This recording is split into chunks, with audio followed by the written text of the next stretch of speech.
Hey, the game begins! What's up? It's the Culture Detective here, investigating your favorite albums. And today I'm going to be doing two album reviews.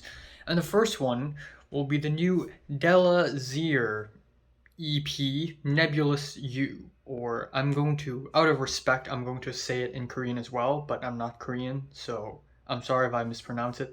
But Mohoham Sokay no. Mohoham Sokay no. I regret speaking Korean.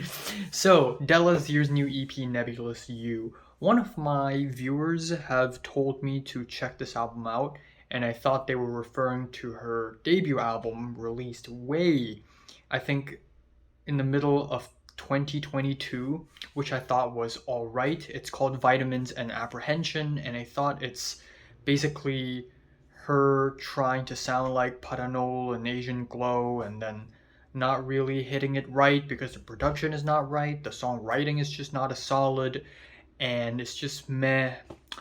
But lo and behold, at the very, very end of 2022, she released an EP, or at least I don't know if it's an EP or a studio album, but it's on Rate Your Music, it's considered an EP, so I guess it's an EP. I don't even know.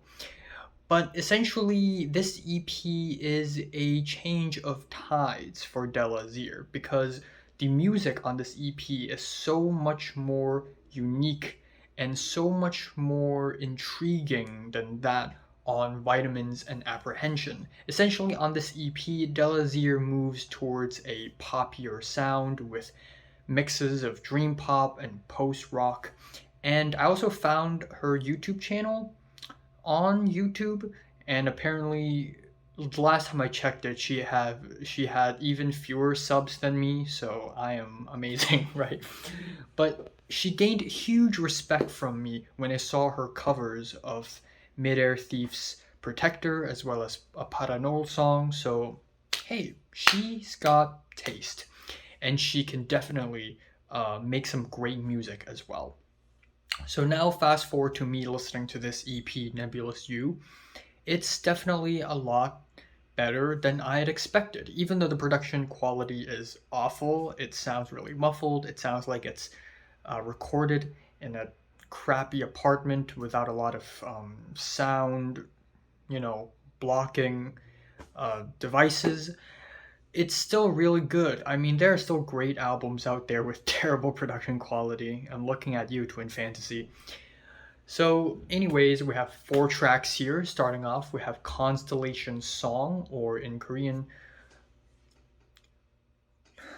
oh boy, here we go. Pom Pyol An Nolehanda. So this track starts off with the shoegazy guitars, a riffing bass, oily rubbery keyboards, the kind you would hear in a My Bloody Valentine album, and it is a genuinely great track with a sticky lead melody. Again, right off the bat, it's not just doing an impression of depressing blissful Paranowal song. No, she's developing her own style on this track with the poppy lead melodies and whatnot. So right off the bat, it's really solid. Then we transition into the second track, which is called, the English title is Concerto, but the Korean name is particularly long. Yol Yolum Mo Yoram Mohoham Sogaino. So that's just the album title. Tu Akjang, so the second movement. Noch Ajul Tega Domyon no Azuki. So yeah, very long title. Don't know what it means. But essentially, this is a 12-minute monster with vibrating layers of guitars and keyboards. The first half is very bubbly, bright, and blissful, and the second half of the track slows things down. Oh my god, why is it so damn bright? And the second half slows things down into some simple reverby guitars, which I think could use some more work, so I really love the first half. The second half could be a bit better, but still a really solid track. Moving over, we have the third track, which is What Orpheus Sang Before, or Orpheus I Piga. And this is a more folky track with a Fleet Foxes-esque main lead vocals, especially with the vocal harmonies. It sounds like Robin Pecknold. It really sounds like him.